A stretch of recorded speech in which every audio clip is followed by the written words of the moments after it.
Joining us now with reaction to the Supreme Court's historic Roe v. Wade reversal is the former president and CEO of Americans United for Life, Charmaine Yost, Ph.D., plus founder and president of Bienvenido, Abraham Enriquez.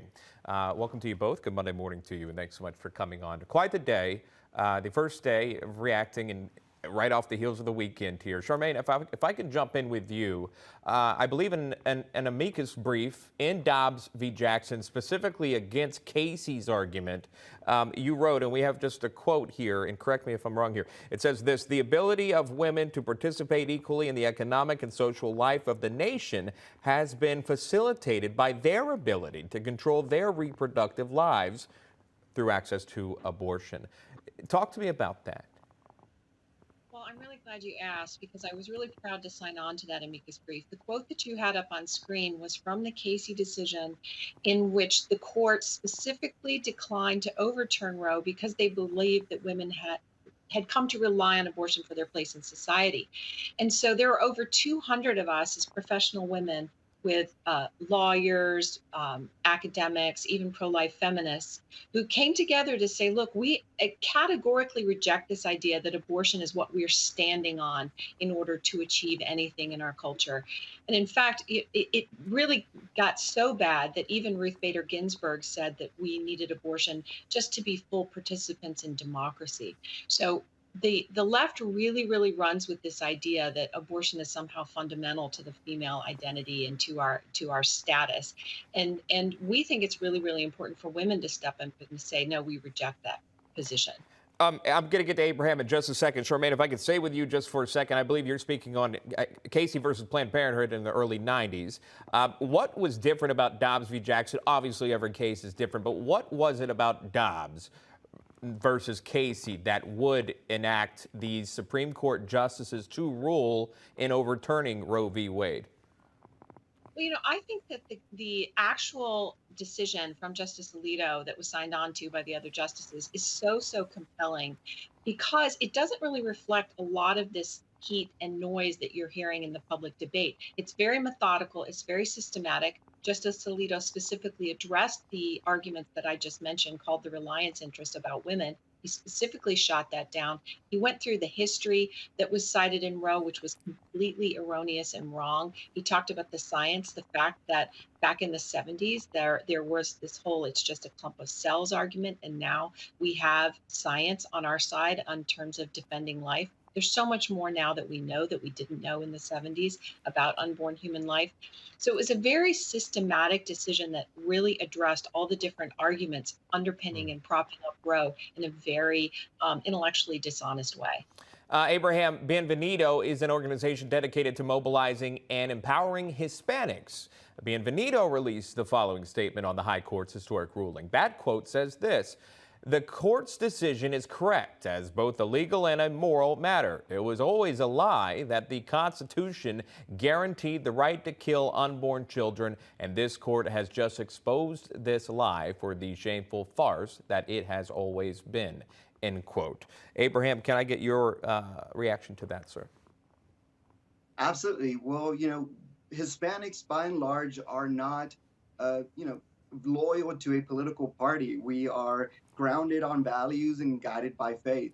So the killing of innocent lives is something that sits well with the majority of Hispanics across America. We understand that for a long time, America has had the most radical laws, on abortion. We are one of the only countries that allowed abortion, elective abortion, up in the third trimester. That's something that goes against, Hispanic values. And what you see with progressive elected officials like AOC, Maxine Waters, is kind of this idea that the Constitution is just a suggestion to them.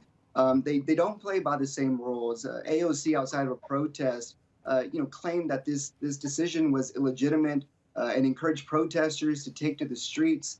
This is something that doesn't sit well with Hispanic voters across the country, which is why we're so proud and so glad that President Trump reinstated the Hyde Amendment, which disbands federal funds from going to the killing of innocent lives, which is now something that the Democrats are trying to push.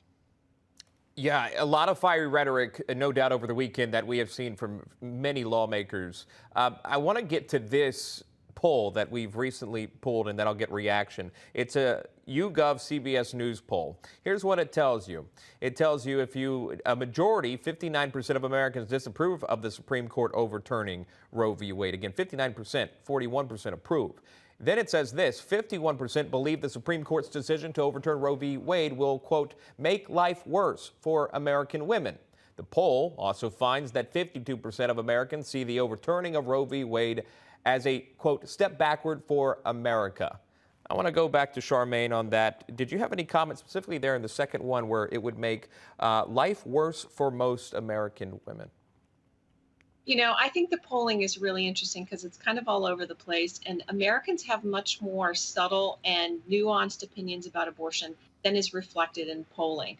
The regime of Roe v. Wade, as Abraham was just saying, was much more extreme than most people realize. A lot of people living their everyday lives thought of Roe as just something that was kind of cruising along in the background. They didn't realize that systematically the Supreme Court was not allowing Americans to pass common sense legislation on abortion, like parental consent, informed consent, bans on aborting babies who had disabilities. Things like this were not legal last week before this Supreme Court decision, and now they are.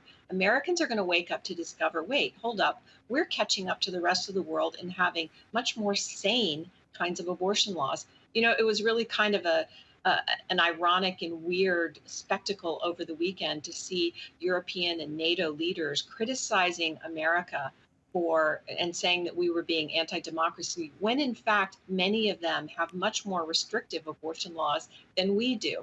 It was just funny and a complete farce. People don't really understand the nitty-gritty. And as we move forward into this, people wake up and discover that their laws in their states do reflect their own values and their priorities. It's going to be fine. And frankly, we'll see that in November.